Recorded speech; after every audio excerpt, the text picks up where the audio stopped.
The removal inspection cover on the Gorman-Rupp Super T-Series pump has an easy grip handle, which allows access to the pump interior without disturbing the clearance space between the impeller and wear plate.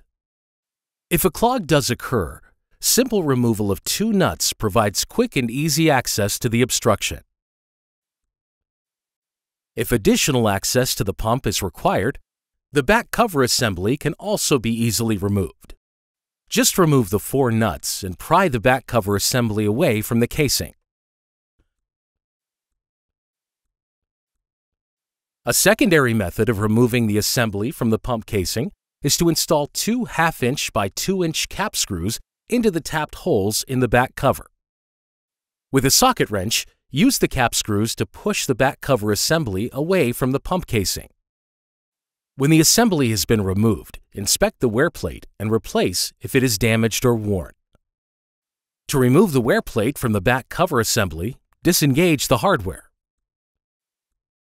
Gorman-Rupp offers a variety of wear plates available for Super T-Series and Ultra V-Series pumps.